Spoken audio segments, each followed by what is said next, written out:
ഇത് നമ്മൾ ഒരു അപ്പത്തിന്റെ റെസിപ്പിയായിട്ട് ചെയ്യാൻ വേണ്ടിയിട്ട് പോകുന്നത്. ഇത് കണ്ടിട്ടുണ്ടെന്ന് വെച്ചിട്ടുണ്ടെങ്കിൽ ശരിക്കും നമ്മൾ വട്ടയപ്പം പോലെയാണ് ഇരിക്കുന്നത്. ടേസ്റ്റ് ആയിരുന്നാലും വട്ടയപ്പത്തിന്റെ ടേസ്റ്റ് തന്നെയാണ്. പക്ഷെ റെഡി ആക്കിയിട്ട് എടുക്കാൻ വേണ്ടിയിട്ട് ശരിക്കും നല്ല എളുപ്പമാണ്. ഇത് ചൈനക്കാരുടെ റെസിപ്പിയാണ്. അവര് ഇതിനെ റൈസ് കേക്ക് എന്നാണ് പറയുന്നത്.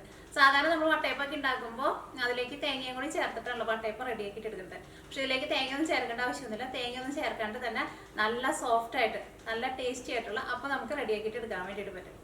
അപ്പൊ നമുക്ക് സമയങ്ങളിൽ തന്നെ നമ്മുടെ അപ്പം നമുക്ക് റെഡിയാക്കിയിട്ട് എടുക്കാം. ഇനി നമുക്കിത് റെഡിയാക്കാൻ വേണ്ട സാധനങ്ങൾ എന്തൊക്കെയാന്ന് നോക്കാം. അപ്പം ഞാനിവിടെ അതാ നോക്കിയേ 50 ഗ്രാം വെള്ളച്ചോറ് എടുത്തിട്ടുണ്ട്. വെള്ളച്ചോറ് തന്നെ വേണമെന്ന് ഒരു നിർബന്ധമില്ല. നിങ്ങളുടെ കയ്യിൽ ഏത് ചോറോ ഉള്ളതെന്ന് വെച്ചിട്ടുണ്ടെങ്കിൽ ആ ചോറ് എടുക്കുക. വെള്ളച്ചോറാണെന്ന് വെച്ചിട്ടുണ്ടെങ്കിൽ നമ്മുടെ അപ്പത്തിന് നല്ലൊരു വെള്ള കളർ കിട്ടും.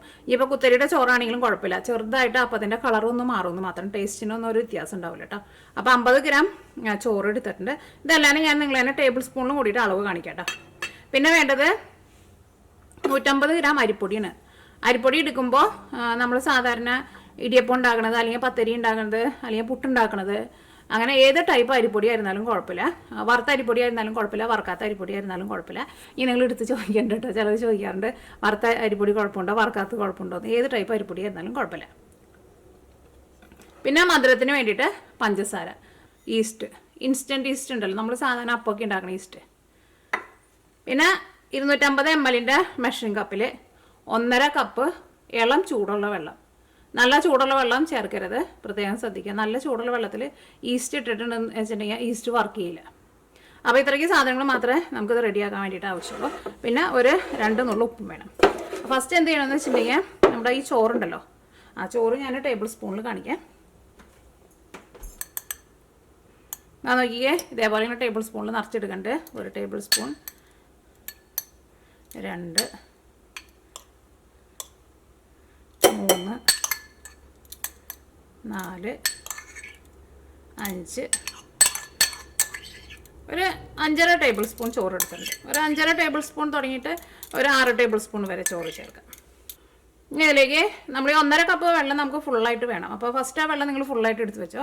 അപ്പോൾ ഇതിൽ നിന്ന് കുറച്ച് വെള്ളം നമുക്ക് ചേർത്തിട്ട് ഫസ്റ്റ് ചോറ് നമുക്ക് അരച്ചിട്ടെടുക്കുക. പ്രത്യേകം ശ്രദ്ധിക്കുക, ഉള്ള വെള്ളം മുഴുവൻ ഒരുമിച്ച് അരയ്ക്കരുത്. അപ്പോൾ നമുക്ക് ചോറ് അരഞ്ഞു കിട്ടില്ല. വെള്ളയിൽ കുറച്ച് വെള്ളം ഒഴിച്ചിട്ട് അരച്ചിട്ടെടുക്കുക. ഇത് നല്ല പേസ്റ്റ് പോലെ അരയ്ക്കട്ടെ. അതാ നോക്കിയേ, ഇപ്പം നമ്മൾ ചോറും കുറച്ച് വെള്ളം കൂടി ചേർത്തിട്ട് നല്ല പേസ്റ്റ് പോലെ അരച്ചെടുത്തിട്ടുണ്ട്. ഇത് നമുക്ക് ഇതിലേക്ക് നമ്മുടെ അരിപ്പൊടി ഉണ്ടല്ലോ, ഈ അരിപ്പൊടി ചേർക്കാം. 150 ഗ്രാം അരിപ്പൊടി. ഇത് നിങ്ങൾക്ക് വേണമെന്ന് വെച്ചിട്ടുണ്ടെങ്കിൽ ഞാൻ ടേബിൾ സ്പൂണിൽ എടുക്കാം. അതേപോലെ ഇങ്ങനെ ടേബിൾ സ്പൂണിൽ എടുക്കണ്ട്. ഇത് കാണിക്കണമെങ്കിൽ കുറച്ചുണ്ട്, ഞാൻ കാണിക്കാം. 2, 3, 4, 5, 6,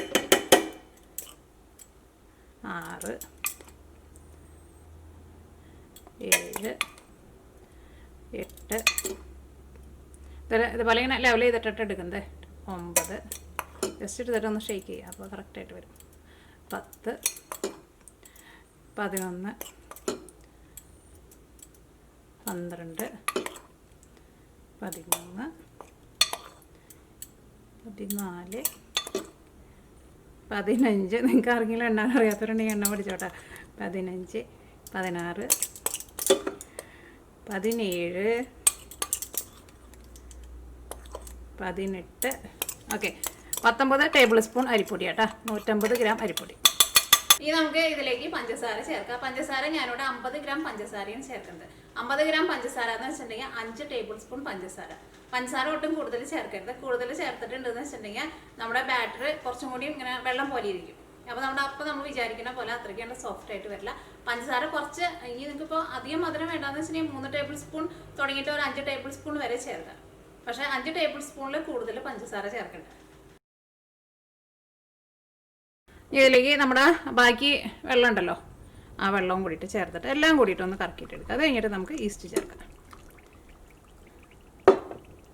മിക്സിയിലിട്ട് കറക്കുമ്പോൾ എല്ലാം കൂടിയിട്ട് നമുക്ക് മിക്സ് ചെയ്തിട്ട് എടുക്കാൻ വേണ്ടിയിട്ട് എളുപ്പമാണ്. അല്ലെങ്കിൽ നമ്മളൊരു പാത്രത്തിലേക്ക് ഇട്ടിട്ട് ഇളക്കിയെടുത്താലും മതി. പക്ഷേ ഇതാകുമ്പോൾ എളുപ്പമാണല്ലോ. അപ്പോൾ ഇതൊന്ന് കറക്കി കൊണ്ടിട്ടേട്ടോ. ഇതാ അപ്പോൾ എല്ലാം കൂടിയിട്ട് കറക്കി എടുത്തിട്ടുണ്ട്. ഇനി ഇത് നമുക്ക് ഒരു ബൗളിലേക്ക് ഒഴിക്കാം. ഇതിൻ്റെ മിക്സിങ് ഇതാ നോക്കിക്കേ, ഇതേപോലെ ഇങ്ങനെ ഇരിക്കും, കുറച്ച് ഇങ്ങനെ വെള്ളം പോലെ ഇരിക്കും. അപ്പോൾ ഞാൻ ആ പറഞ്ഞേക്കുന്നത് എല്ലാവരും കറക്റ്റ് അളവിൽ തന്നെ എടുത്തോട്ടോ. വെള്ളമൊക്കെ ആയിരുന്നാലും അത്രയ്ക്ക് തന്നെ എടുത്തോ. ഇതേപോലെ ഇരിക്കണം നമ്മുടെ ബാറ്റർ. വെക്കുമ്പോൾ വലിയ തരിയുള്ള പഞ്ചസാര എന്ന് വെച്ചിട്ടുണ്ടെങ്കിൽ ആ ചോറിൻ്റെ കൂടെ ഇട്ടിട്ട് അങ്ങോട്ട് അടിച്ചെടുത്തോട്ടോ. അപ്പോൾ പഞ്ചസാര ശരിക്കാണ്ട് മിക്സ് ആവും. അല്ലെങ്കിൽ വലിയ തരിയുള്ള പഞ്ചസാര നമ്മുടെ നാട്ടിൽ ഇപ്പോൾ വലിയ തരിയുള്ള പഞ്ചസാരയുള്ളൂ. ഞാൻ കഴിഞ്ഞ പ്രാവശ്യം നാട്ടിൽ ചെന്ന് കഴിഞ്ഞപ്പോൾ ഭയങ്കര വലിയ തരിയുള്ള പഞ്ചസാരയായിരുന്നു. അപ്പോൾ ചോറിൻ്റെ കൂടെ ഇട്ടിട്ട് കറക്കിയിട്ടെടുത്തോ. ഇവിടെ ഞങ്ങൾക്ക് കടയിൽ നിന്ന് വാങ്ങാൻ വേണ്ടിയിട്ട് കിട്ടുന്നത് തന്നെ ഇതേപോലെ ഇങ്ങനെ ഭയങ്കര ചെറിയ തരിയായിട്ടുള്ള പഞ്ചസാര. ഇനി അടുത്തത് നമ്മൾ ഇതിലേക്ക് ചേർക്കുന്നത് ഈസ്റ്റാണ് ചേർക്കുന്നത്. 3/4 ടീസ്പൂൺ ഈസ്റ്റാണ് ചേർക്കുന്നത്. സാധാരണ നമ്മൾ അപ്പമൊക്കെ ഉണ്ടാക്കുമ്പോൾ ചേർക്കണ ഈസ്റ്റ് ഉണ്ടല്ലോ, ഇൻസ്റ്റൻറ്റ് ഈസ്റ്റ്. ടേബിൾ സ്പൂണിലല്ല ചേർക്കുന്നത്, ടീസ്പൂണിൽ 3/4 ടീസ്പൂൺ ഈസ്റ്റ്. ഈസ്റ്റ് നമുക്ക് മിക്സിയിൽ ഇട്ടിട്ട് അടിക്കണ്ട കേട്ടോ. ഇതേപോലെ ഇങ്ങനെ ചേർത്തിട്ട് ഈസ്റ്റ് ഇതിനകത്ത് നന്നായിട്ട് മിക്സ് ആവണം. അപ്പോൾ നമ്മുടെ അപ്പം ഉണ്ടാക്കാനുള്ള ബാറ്റർ ഇതേപോലെ തന്നെ ഇരിക്കണം. ഇനി ഈ ബാറ്റർ നമുക്ക് ഫെർമെൻറ്റേഷൻ ചെയ്യാൻ വേണ്ടിയിട്ട് വയ്ക്കാം. ഒരു 2 മണിക്കൂറിനുള്ളിൽ നമ്മുടെ മാവ് നല്ല സോഫ്റ്റായിട്ട് വരും.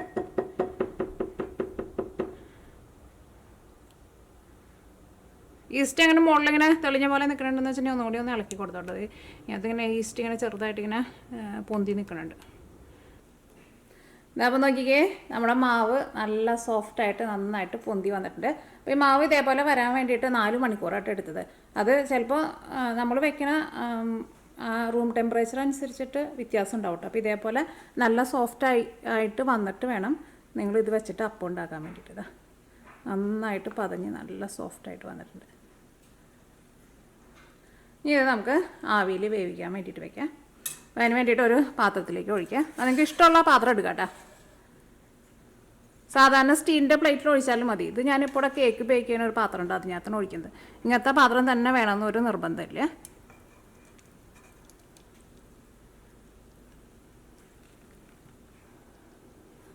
ഇത് നിങ്ങൾക്ക് വേണമെന്ന് വെച്ചിട്ടുണ്ടെങ്കിൽ നല്ല കനം കുറച്ചിട്ട് 2 അപ്പമായിട്ട് ഉണ്ടാക്കാം. ഇത് ഞാനിപ്പോൾ ഒറ്റ അപ്പമായിട്ടാണ് ഉണ്ടാക്കുന്നത്, കുറച്ച് കനത്തിലാണ് ഉണ്ടാക്കുന്നത്. അപ്പോൾ കനം കുറച്ചിട്ട് വേണമെന്ന് വെച്ചിട്ടുണ്ടെങ്കിൽ 2 അപ്പമായിട്ട് റെഡിയാക്കിയിട്ട് എടുക്കാം. ഇനി സാധാരണ നമ്മൾ ഇഡ്ഡലിയൊക്കെ ആവിയിൽ വേവിച്ചിട്ട് എടുക്കില്ലേ, അതേപോലെ ആവിയിൽ വേവിച്ചിട്ട് എടുക്കാം.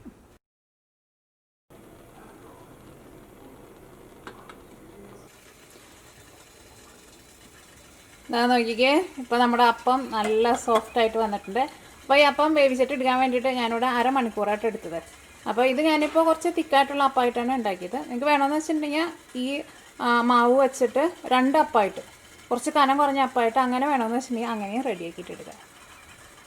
ഇനി നമുക്ക് ചൂടാറുമ്പോൾ കട്ട് ചെയ്ത് നോക്കാം, ഉള്ളിൽ അങ്ങനെ ഇരിക്കാൻ നോക്കാം. റെഡിയായി കഴിഞ്ഞിട്ടുണ്ടെന്ന് വെച്ചിട്ടുണ്ടെങ്കിൽ പിന്നെ നിങ്ങൾ ഈ പാത്രത്തിലുണ്ടല്ലോ, ഈ പാത്രത്തിൽ തന്നെ വെക്കരുത് കേട്ടോ. ഇതിൽ നിന്ന് എടുത്തിട്ട് പുറത്തേക്ക് മാറ്റി വെക്കണം. അല്ലെങ്കിൽ നമ്മുടെ അപ്പം ഇരുന്നിട്ട് ഡ്രൈ ആയിട്ട് വരും, സൈഡൊക്കെ ഇങ്ങനെ ഭയങ്കര ഡ്രൈ ആയിട്ടിരിക്കും. ഇതാ നോക്കിക്കേ, ഇപ്പോൾ നമ്മുടെ അപ്പം നന്നായിട്ട് ചൂടാറിയിട്ടുണ്ട്. ഇനി ഇത് നമുക്ക് പാത്രത്തിൽ നിന്ന് പുറത്തേക്ക് എടുക്കാം.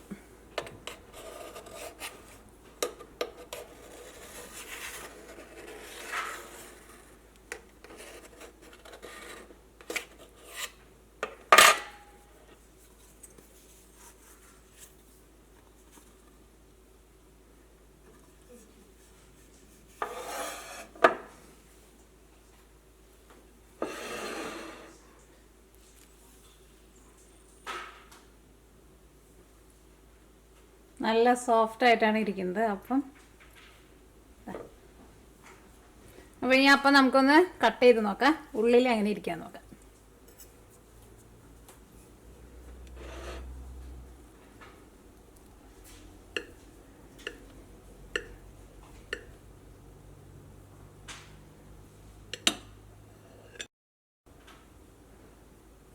ഞാൻ നോക്കിക്കേ, ഉള്ളിലായിരുന്നു നല്ല സ്പോഞ്ച് പോലെ നല്ല സോഫ്റ്റായിട്ടിരിക്കണം അപ്പണത്.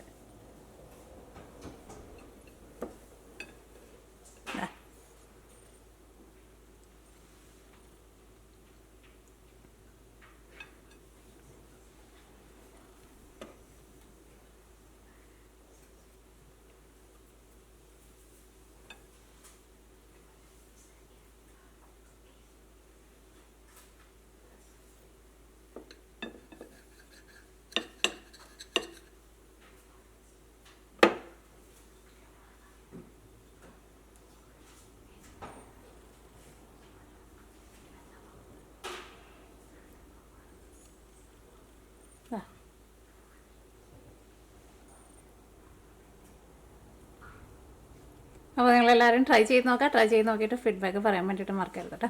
അപ്പോൾ നമുക്ക് നാളെ വേറൊരു പുതിയ റെസിപ്പി ആയിട്ട് വരാം.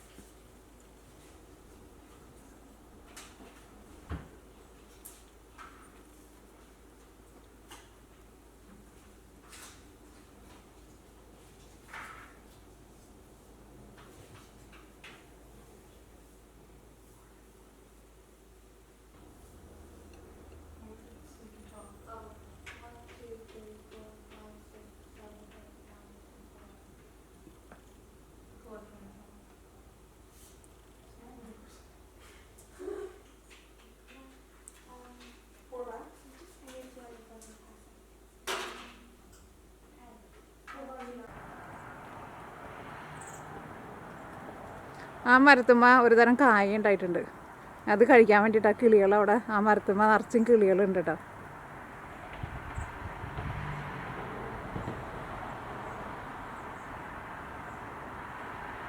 നല്ല ചുമന്ന് കിടക്കുന്ന ചെറിയ ചെറിയ ഒരു തരം കായാണ്. നമ്മൾ കഴിക്കുന്നതല്ല, കിളികൾ കഴിക്കുന്നതാണ്.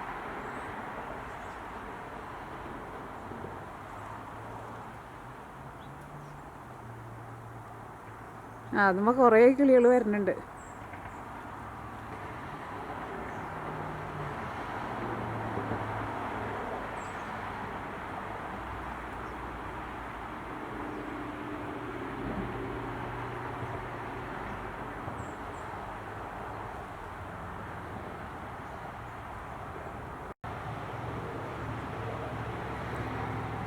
അത് ഞങ്ങളുടെ വീട്ടിലെ മരമല്ല കേട്ടോ, അടുത്ത വീട്ടിലെ മരമാണ്. അല്ലെങ്കിൽ ഞാൻ അടുത്തുകൊണ്ടുപോയി കാണിച്ചേനെ.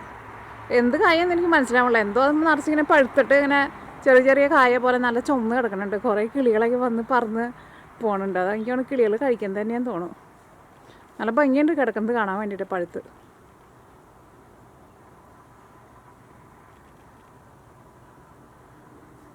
സാധനം എന്താണെന്ന് എനിക്ക് മനസ്സിലായില്ല.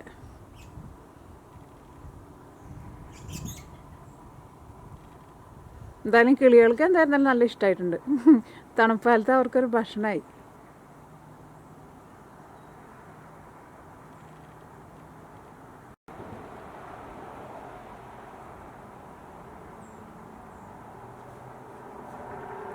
അവർ ഓരോ കായ് എടുത്തിട്ട് അങ്ങനെ പാടി വിഴുങ്ങണുണ്ട് കേട്ടോ.